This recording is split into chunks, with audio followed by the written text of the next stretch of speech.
It's my pleasure to introduce Jeff Evernham. Jeff is the VP of Product Strategy for CMSWire. So, Jeff, take it away. Everybody hear me all right? Very good. Okay, good morning, and thank you for that introduction. And I want to provide you some perspective on knowledge management in the digital workplace, and in particular, the way enterprise search has been moving through the COVID time and where that's headed going forward. So we've all heard about the Great Resignation, maybe not quite as much in recent press, but it's still happening. And from a survey last year, we know there are problems. People, especially, we've got some of the younger generation who are used to finding and dealing with information very easily on their phone. They go into the digital workplace, or they go into the workplace, and it's not the same. They're disappointed. They get frustrated. The job is not easy to do, and it creates problems that eventually lead to looking to go someplace else. That's expensive. We know the cost of replacing employees can easily go into $100,000 per person. When new people come on board, especially if they're remote, they're now much more reliant upon the digital workplace to get up to speed. They can't ask their coworker, or at least not as easily. So that's slow. And as people leave, that knowledge might be stored somewhere in a system, but if nobody knows how to get to it, it's as good as if it wasn't even there. So I want to get this interactive. Pull out your phones. Yes, I'm giving you permission to do something else right now. Scan the QR code. I've got 3 questions that I would like you to answer. And we will take a look at those results here live to get a perspective on finding information within your organization. So while you're doing that, hopefully it works pretty easily. And like I said, 3 simple questions.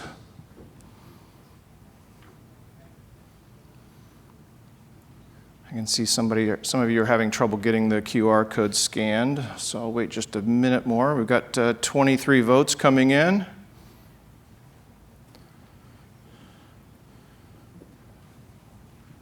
And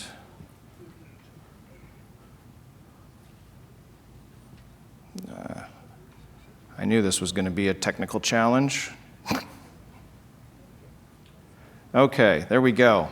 So we should have results from the 3 questions here. Keep filling it out if you haven't gotten there yet. And okay, so the mix in the room, we are about 75% on the business side and about 25% in IT. And regarding the question of how is your organization doing in getting information, not too many thriving, only 16% thriving. A number of you are surviving, but good news, a lot of you are looking for something better. No surprise, you're here, and this is a great place to progress on that. And then very interestingly, in light of COVID, how has this changed over the past year and a half? Some haven't changed at all. We've got some with some big improvements, some moving in the wrong direction. But a lot of you have said it's improved a little. You know, that doesn't surprise me because that's what we were forced to do with everybody going remote, right? We suddenly had a greater reliance on systems, and we had to find a better way to do things. And so hopefully you don't feel like this guy when it comes time to hunting for information. But I would say this is the primitive stage. This is where companies are when you rely on the search that comes with the apps you already bought. You don't have great accuracy. Sometimes you find what you need, sometimes you don't. You can't find stuff that's far away. The spear doesn't go very far. You know, you can only work within the app that you're already searching. And actually, it's a skill. It takes some time to learn this, and even once you have the skill mastered, it can still be a lot of work to go find information. So that's not where we want to be. CMSWire embarked on a survey with CMSWire to find out about the gaps if there were any gaps, between IT's view and business's view. Now, we're mostly a business audience here, but we surveyed over 400 executives in large companies, and sure enough, we found there was a big gap. IT was really focusing on, we need to make sure that they can find the curated corporate content. And the business was saying, that's really not so important. There was a 30% gap there. There was also a large gap on external content. These weren't too much better. Business content was kind of the same thing, but not as severe. But what the business was really looking for is we need solutions to issues that we are facing. And we're not finding that we get the tools to do that. In fact, the only area where this information was aligned was on customer info and learning materials. So there's a gap between what IT perceives as the needs and what business is really looking for. And that gap has consequences. And we know where it leads. It's back to the cycle that I showed you before with the Great Resignation. The bad environment just continues to perpetuate this. But what blew me away from the survey was this. Fully 1/3 of people interviewed who responded to the survey said they never find the information they need. All the time or most of the time, frequently. Let that sink in a minute. What are they doing? If they're not finding the information they need to do their job, are they guessing? Are they making it up? Or are they just plowing ahead and going to, bumble their way through this? I mean, this is a crazy statement on the state of business today that we can't even find what we need to do our jobs. This quote really summed it up. What aggravates me most about enterprise search is it sends me to something totally different. The number of applications open continuously to find out just a few things is what? Absolutely miserable. This is not where we should be in 2022, and I'm sure you're not surprised to hear that I think we have a solution. And that solution is intelligent search that unifies content across the entire organization, that enriches content intelligently with natural language processing so that information can be found and information can be delivered to people who need it through multiple custom-designed applications specific for their business process. Now, I said enterprise search, so you're probably thinking, okay, search box, list of results. You're right, but it doesn't end there. Once you have this capability, you can build purpose-built apps to solve other challenges, to find expertise, to get a 360-degree view of a part through the design and the manufacturing stage, like connecting the digital thread, to help resolve compliance issues, to look for relationships, all kinds of different things that you can do. But don't take my word for it. We have many companies that are doing this. NASA has brought together all of their decades worth of engineering information to provide clarity and content for all of their engineers to design what they need to get back to the moon.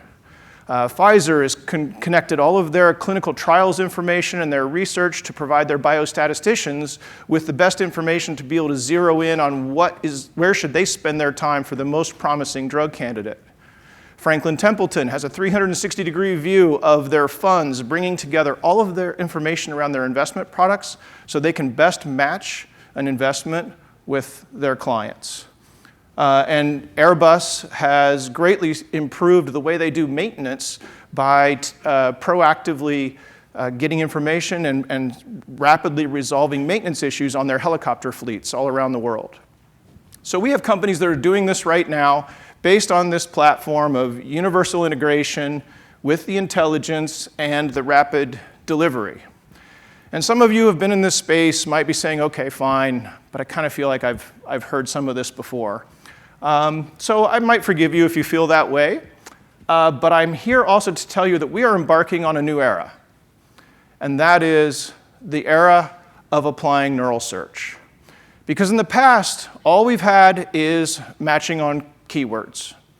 And we've done a lot of fancy things to handle the nuances of language, but many of you probably know Google incorporated large language models into their search engine 3 years ago. And it's taken 3 years for that to trickle down to something that is commercially viable at scale at a reasonable cost. But it's here now, and it's neural search, and it's amazing. So we are experiencing, I think we're on the beginning of the cusp of a whole new era in how these tools get applied. We've released neural search. The testing that we're seeing is seeing improvements in relevance on the order of 50%, which is crazy because in the past you've only been able to move it up by like a point or two. But we are well past the primitive era of hunting for information with a spear. Hopefully you're not doing it within apps. If you've deployed intelligent enterprise search, you've moved up to this. You've got much better range. You can find information in any system. You've got much better accuracy. And it's a lot less work than running around with a spear that you have to throw. But if you look at this, it's working pretty well, but not everything's in the yellow.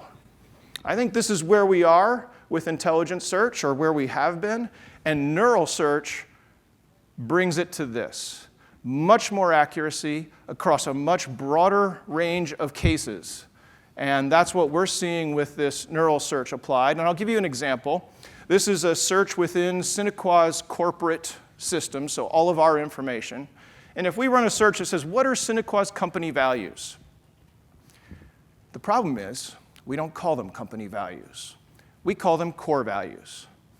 So I'm asking our search to find something that does not exist.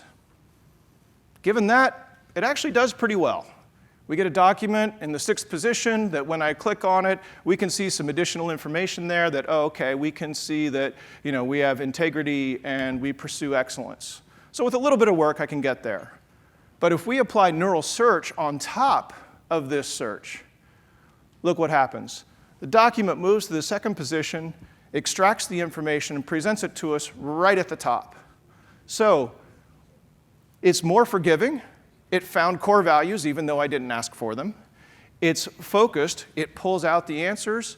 And it's fast because I don't have to go hunting. I don't have to click on multiple places after I've gotten my search results. So this is really the vision that we are seeing with intelligent search, and we're seeing that accelerated with the neural capability. This is what it should look like, right? We should be able to give employees what they need when they need it without the frustration so that they can do their best work easily and produce great results. And then guess what? They stick around. They're in a work environment where they can do their best work. They can be efficient. New hires can come on board more quickly because they can find what they need through the online tools. And you don't have any more information islands where some key piece of knowledge is stuck somewhere and can't be found and utilized. So that's the vision that we see, and we're very excited about it. This is a quote from one of our customers, and they said, if Siemens only knew what Siemens knows. That was their initial challenge. They say they're 30% faster using the search that they already have. They're not on neural yet. So we are very excited about what the future holds when they can deploy neural, become even faster, even more efficient. And that's the exciting thing that I wanted to portray to you. Neural search has finally come to be commercially viable and not just reserved for the Googles and the Bings of the world. And we're just at the beginning. So this is going to be an exciting journey as the models continue to evolve over time. Lots of potential. So hopefully that gives you a picture of kind of the journey. And if you're interested in the report that I referenced where we surveyed IT and business professionals, you can scan that. And of course, we have a booth at the exhibit hall. And I thank you for your attention this morning.